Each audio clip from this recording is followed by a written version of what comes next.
আসসালামু আলাইকুম ওয়া রাহমাতুল্লাহি ওয়া বারাকাতুহু। প্রিয় শিক্ষার্থী ভাই ও বোনেরা, আশা করি তোমরা ভালো আছো। আলহামদুলিল্লাহ, আমিও ভালো আছি। আজকে তোমাদের সামনে যে বিষয়টি নিয়ে আলোচনা করব সেটা হচ্ছে রসায়নের তৃতীয় অধ্যায়।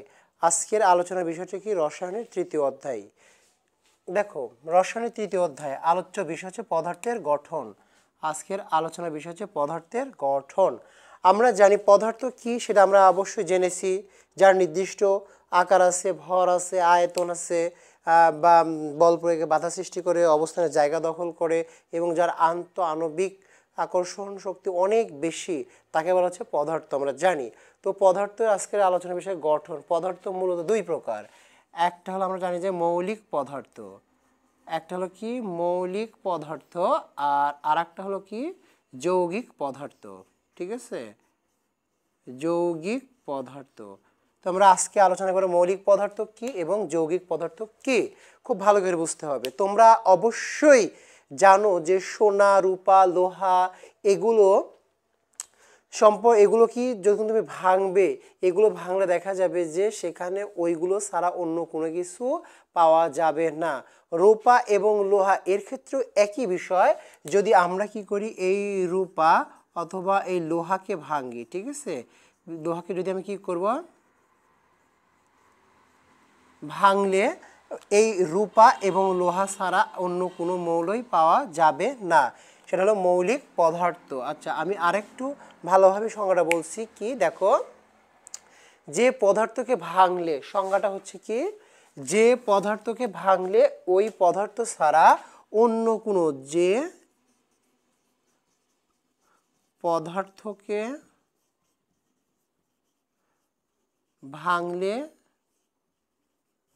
ওই পদার্থ ছাড়া, ঠিক আছে, ওই পদার্থ ছাড়া অন্য কোনো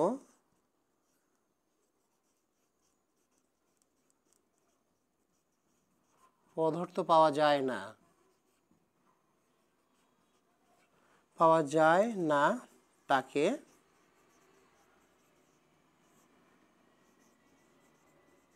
মৌলিক পদার্থ বলে। কি বললাম? যে পদার্থকে ভাঙলে ওই পদার্থ ছাড়া অন্য কোনো পদার্থ পাওয়া যায় না, তাকে কি পদার্থ বলা হয়? মৌলিক পদার্থ বলে। ঠিক আছে, যেমন আমরা যদি কার্বনকে ভাঙি, দেখি আমরা কি, যদি আমরা কার্বনকে ভাঙি, সেখানে আমরা কার্বন কি পাবো?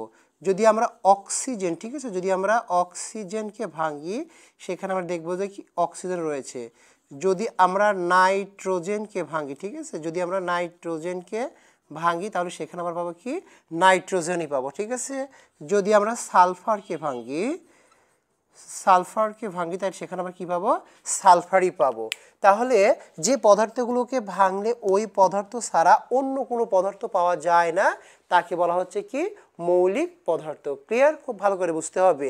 আমরা জানি এ পর্যন্ত 118টি মৌলিক পদার্থ পাওয়া গেছে। কয়টি? 118টি মৌলিক পদার্থ আবিষ্কৃত হয়েছে। ঠিক আছে, আমরা জানি যে এই পদার্থগুলো যখন আবিষ্কৃত হলো, এর মধ্যে 98টি হলো প্রাকৃতিতে। এর মধ্যে রয়েছে কয়টা? 98টি প্রকৃতিতে পাওয়া গেছে। ঠিক আছে, প্রাকৃতিতে পাওয়া গেছে। আর বাকি যেগুলো রয়েছে, ঠিক আছে, এই বাকিগুলো হচ্ছে আমাদের বিভিন্ন পরীক্ষাগারে বা গবেষণাগারে তৈরি হয়েছে। তো এই ছিল মৌলিক পদার্থ। প্রিয় শিক্ষার্থী, তোমরা এই জিনিসগুলো খুব ভালোভাবে আয়ত্ত করবে। এরপর আসি আমরা যৌগিক পদার্থ নিয়ে আলোচনা করব ইনশাআল্লাহ। তো এবার আমরা যৌগিক পদার্থ বলবো যে যে সকল পদার্থকে ভাঙলে ওই পদার্থ ছাড়া আরো অন্যান্য পদার্থ পাওয়া যায়, তাকে যৌগিক পদার্থ বলা হয়।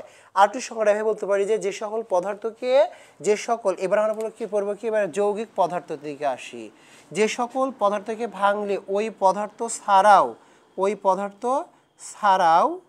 অন্য কোনো পদার্থ পাওয়া যায়, তাকে আমরা কি বলতো? যৌগিক পদার্থ বলতে, তাকে আমরা কি বলতে পারি?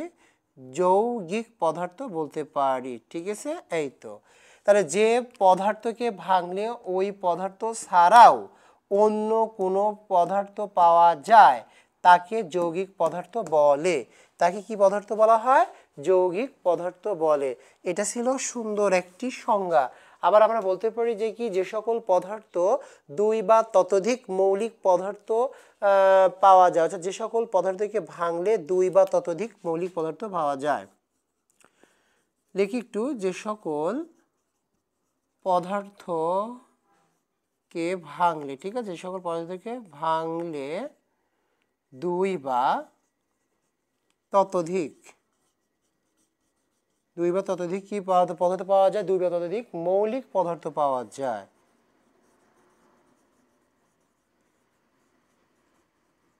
মৌলিক পদার্থ পাওয়া যায়, ঠিক আছে, পাওয়া যায়, তাকে যৌগিক পদার্থ বলা হয়। খুব ভালো করে বুঝবে যে সকল পদার্থকে ভাঙলে দুই বা ততোধিক মৌলিক পদার্থ পাওয়া যায় তাকে কি বলা হয়, যৌগিক পদার্থ বলা হয়। যেমন পানি H2O, যেমন H2O, ঠিক আছে, পানির সংকেত। যখন এই H2O ভাঙবো তখন দেখা যাবে কি এখানে কি রয়েছে, হাইড্রোজেন প্লাস অক্সিজেন রয়েছে, তাহলে হাইড্রোজেন এবং অক্সিজেন তৈরি হয়েছে কি, পানি, ঠিক আছে। আবার আমরা যদি ভাঙি কার্বন ডাই অক্সাইড, সেখানে পাবো কি কার্বন প্লাস অক্সিজেন। যদি আমরা ভাঙি সোডিয়াম ক্লোরাইড, তাহলে এখানে পাবো কি সোডিয়াম প্লাস ক্লোরিন। এই যে এইগুলো হচ্ছে সব হলো কি পদার্থ, আমার যৌগিক পদার্থ, মনে রাখতে হবে, ঠিক আছে। এগুলো হলো যৌগিক পদার্থ, যেগুলোকে ভাঙলে আরও অন্যান্য পদার্থ পাওয়া যায়, তাকে বলা হচ্ছে যৌগিক পদার্থ। প্রিয় শিক্ষার্থী, এই ছিল আজকের আমাদের আলোচনার বিষয়। খুব সুন্দরভাবে এই বিষয়গুলো বললাম, তোমরা ভালোভাবে দেখবে এবং এই বিষয় ভিডিওগুলো আয়ত্ত করবে। পরবর্তীতে পরবর্তী ক্লাস নিয়ে ইনশাআল্লাহ তোমাদের সামনে হাজির হব। সেই পর্যন্ত সবাই ভালো থাকো, সুস্থ থাকো। সবাইকে আন্তরিক অভিনন্দন ও সালাম। আসসালামু আলাইকুম।